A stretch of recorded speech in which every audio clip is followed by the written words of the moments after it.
मुंबईच्या झगमगाटामध्ये मुंबईच्या अगदी मध्यावर माटुंगा येथे आहे दक्षिणी ब्राह्मणवाडी कोऑपरेटिव्ह हाऊसिंग सोसायटी।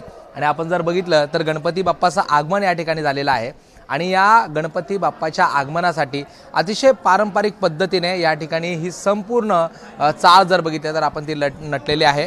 कारण यंदाचं या मंडळाचं म्हणजे दक्षिणी ब्राह्मणवाडी गणेशोत्सव मंडळाचं तब्बल 100वे वर्ष या ठिकाणी आहे।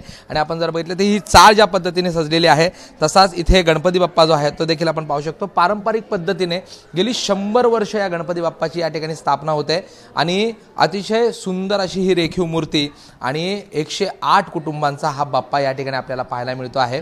खरं तर 100 वर्षामध्ये अनेक सामाजिक शैक्षणिक ऐतिहासिक कार्यक्रम या ठिकाणी या मंडळाने राबवलेले आहेत आणि दक्षिणी ब्राह्मणवाडीचं एक नाव पारंपरिक पद्धतीने गणेशोत्सवाबाबतचं मुंबईभर प्रसिद्ध आहे। आणि आपण जर बघितलं तर आता देखील काही पारंपरिक कार्यक्रम या गणपती बाप्पाच्या मंडपात आपल्याला पाहायला मिळत आहेत। लहान मुलांसाठीचे कार्यक्रम असतील किंवा क्रीडा क्षेत्रातले असतील सांस्कृतिक क्षेत्रातले कार्यक्रम असतील ते या ठिकाणी पार पाडले जातात। एकीकडे मुंबईभर गणेशोत्सवाचा जो झगमगाट पाहायला मिळतो अशा स्थितीमध्ये पारंपरिक पद्धतीने गणेशोत्सव साजरा करण्यासाठी आणि खऱ्या अर्थाने गणेशोत्सवामधून जे सामाजिक कार्य जे आहे ते लोकांपर्यंत पोहोचवण्यासाठीचा प्रयत्न मंडळाचा आहे। आणि माझ्याबरोबर मंडळाचे पदाधिकारी आहेत। गेल्या 100 वर्षामध्ये या गणेशोत्सव मंडळाने कशा पद्धतीने हा संपूर्ण परंपरा संस्कृती टिकवली त्यांच्याकडून जाणून घेऊया। खरं तर दक्षिणी ब्राह्मणवाडी गणेशोत्सव मंडळ 100 वर्ष तब्बल पूर्ण झाली। गणपती बाप्पाच्या दरबारी तुम्ही ही पारंपरिकता आणि संस्कृती टिकून ठेवलेली आहे, कसं पाहता याकडे? होय, या सोसायटीमधले 108 बिराडा आहेत आणि या सर्वांनी मिळून आज गणपती उत्सव साजरा करायचा ही संकल्पना त्यावेळेला मनामध्ये आणली। लोकमान्य टिळकांनी ही आपल्याला स्फूर्ती दिली आणि हा उत्सव इथे स्थापना झाला। 1925 साली या गणेशोत्सवाची स्थापना झाली। त्यापूर्वी 1919 साली आमच्या दक्षिणी ब्राह्मण कोऑपरेटिव्ह हाऊसिंग सोसायटीची स्थापना झाली आणि 1933मध्ये हा उत्सव आहे तो या आपण जे सभागृहामध्ये सध्या बसलो आहोत त्या सभागृहामध्ये साजरा व्हायला सुरुवात झाली। सर्व वाडीतील प्रत्येक कुटुंबातल्या प्रत्येक सदस्याचा या ना त्या प्रकारे अप्रत्यक्षपणे याला हातभार लागलेला आहे आणि आत्तापर्यंत सर्व कार्यक्रम हे इथल्याच रहिवाशांनी सादर करून त्यांना कसं प्रोत्साहन देता येईल, तरुण मुलांना लहान मुलांना सभाधीटपणा शिकवायचा, त्यातनं नाटक यासारखे कार्यक्रम करायचे आणि ह्या पारंपरिक पद्धतीने करताना सर्व एक कुटुंब म्हणूनच आम्ही हा उत्सव अजूनही साजरा करत आहोत। आणि आता जी तरुण पिढी तेवढ्याच जोमाने हे सादर करायचं हे सांगताना आम्हाला खूप आनंद होत आहे। मी पण गेले 50 वर्ष या गणपती उत्सवामध्ये कार्यरत आहे। आमच्या आधीची पिढीसुद्धा होती, आता ही जवळजवळ 3री पिढी सध्या कार्यरत आहे आणि तरुण मंडळी सर्व करतायत ते बघून आम्हाला जुन्या लोकांनासुद्धा खूप आनंद होत आहे। आणि माझ्याबरोबर मंडळाचे काही पदाधिकारी पण आहेत, त्यांच्याकडनंही आपण ऐकूया। खरं तर ताई, जर मुंबईचं अगदी मध्यवर्ती ठिकाणी माटुंग्याचं आजूबाजूला इतका झगमगाट आहे, इतक्या मोठ्या मूर्त्या, इतकं लाइटिंग्स आणि याच्यामध्ये तुमची पारंपरिकता आणि ती संस्कृती टिकवलेली आहे, कशा प्रकारचे उपक्रम गेल्या 100 वर्षात पार पडले, यावर्षी कसे उपक्रम आहेत?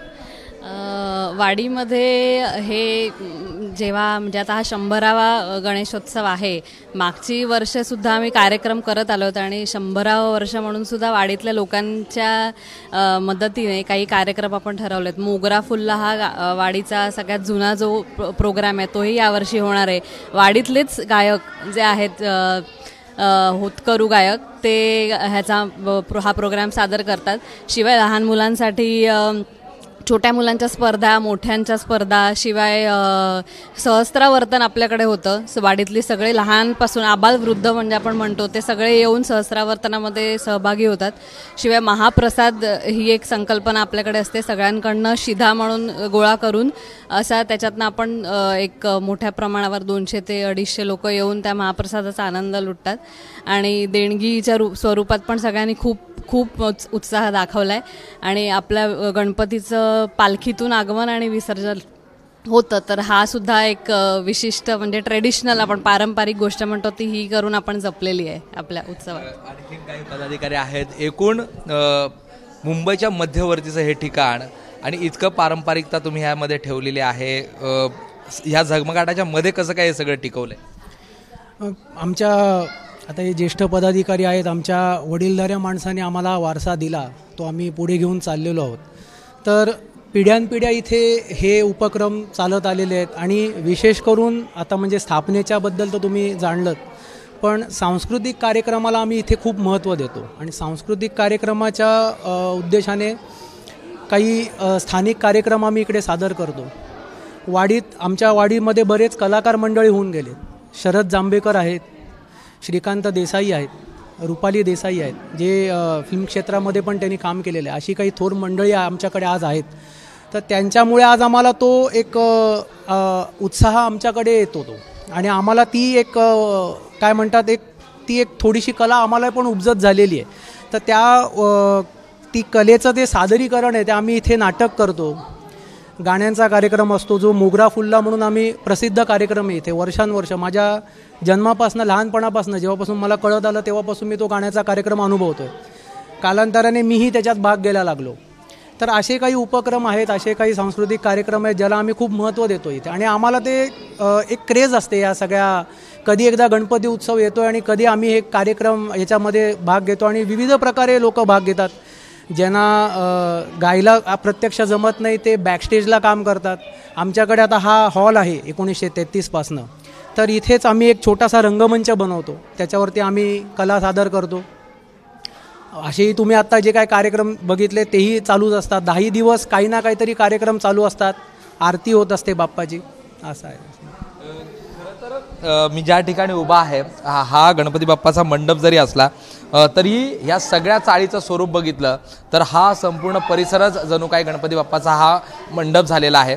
आणि मुंबईमध्ये ज्या पद्धतीने गणेशोत्सवामध्ये झगमगाट आपल्याला पाहायला मिळतो, मोठमोठ्या मूर्त्या, मोठमोठे लाईट्स, स्पीकर्स आणि वेगवेगळे डेकोरेशन, याच्यामध्ये अशा प्रकारे हा दक्षिणी ब्राह्मणवाडी गणेशोत्सव मंडळाने आपली पारंपरिकता तब्बल 100 वर्षे टिकवलेली आहे. आणि या पारंपरिकतेबरोबरच त्यांची संस्कृती, कला हे जपण्याचा प्रयत्न देखील या मंडळाने गेल्या 100 वर्षापासून केलेला आपल्याला पाहायला मिळतो आहे. कॅमेरा पर्सन इरफान शेखसह प्रशांत बडे, एबीपी माझा, मुंबई. एबीपी माझा, उघडा डोळे बघा नीट.